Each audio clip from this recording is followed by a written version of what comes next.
Bienvenidos y bienvenidas a otro vídeo de tus profes en casa, en el que vamos a hablar de la simetría de las funciones. Definamos que una función es simétrica respecto, por ejemplo, a un eje, si al plegarla sobre ese eje se superponen sus ramas coinciden. Si tomamos esta función que tenemos aquí y la plegamos respecto a este eje, ¿lo ves? Las ramas se superponen. Esto significa que una función es simétrica. Existen dos casos de simetría, solamente dos casos. Una simetría respecto al eje OI, que sería este eje de aquí, ves que al plegar coincidiría, que se le llama función par, y esto sucede cuando el valor de f de x es igual a f de menos x. Veámoslo en la gráfica. Yo tengo aquí x, y por tanto su imagen es f de x, y tengo aquí menos x. Este valor es el mismo que este, por tanto será menos x. Y su imagen es f de menos x, que estaría aquí. Y vemos que f de menos x coincide con f de x. Función par. Segundo caso, que sea simétrica respecto del origen. Esto quiere decir que si yo cojo esta gráfica, la pliego sobre este eje y la vuelvo a plegar sobre este eje, me va a coincidir con esta rama. ¿Lo veis? En ella se cumple que menos f de x es igual a f de menos x. Veámoslo. Si tenemos aquí x, esta es su imagen, por tanto este es el valor de f de x. Si tenemos menos x aquí, este será el valor de f de menos x, que además coincide con que este valor es igual que este valor. Es decir, que menos f de x es igual a f de menos x.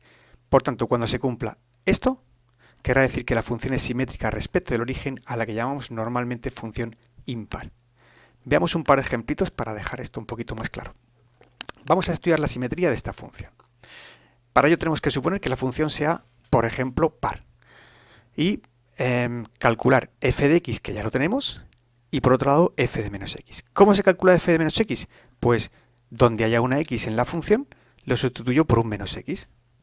Vemos aquí que sería menos x al cuadrado. Cuidado, tengo que ponerlo entre paréntesis, porque es el valor completo x, en este caso menos x, el que va a estar elevado al cuadrado, menos 4. Potencia negativa elevado a exponente par se convierte en positivo, por tanto me queda x cuadrado menos 4. Vemos que esto es exactamente lo mismo que esto, luego me está coincidiendo que f de x es igual a f de menos x, que es precisamente cumplir la premisa que hemos establecido del principio. Por tanto, la función es par, es decir, simétrica respecto del eje OI. Si la representáramos gráficamente, sería exactamente esta, y vemos que efectivamente es simétrica respecto del eje OI.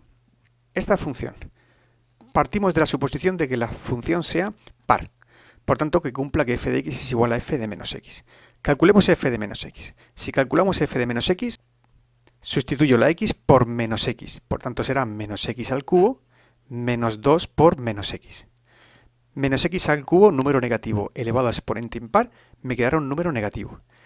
Y menos 2 por menos x será más 2x. Si comparamos esta función con esta función, podemos ver que es la misma, pero cambiada de signo, es decir, que realmente es menos f de x. Por tanto, no se está cumpliendo esto, pero sí se está cumpliendo que menos f de x, ¿lo veis aquí?, es igual a f de menos x. Lo que quiere decir que la función es impar, es decir, simétrica respecto del origen de coordenadas. Y si la representáramos gráficamente, se ve muy obvio que es simétrica respecto del origen. La plegamos hacia acá, tendremos la misma rama.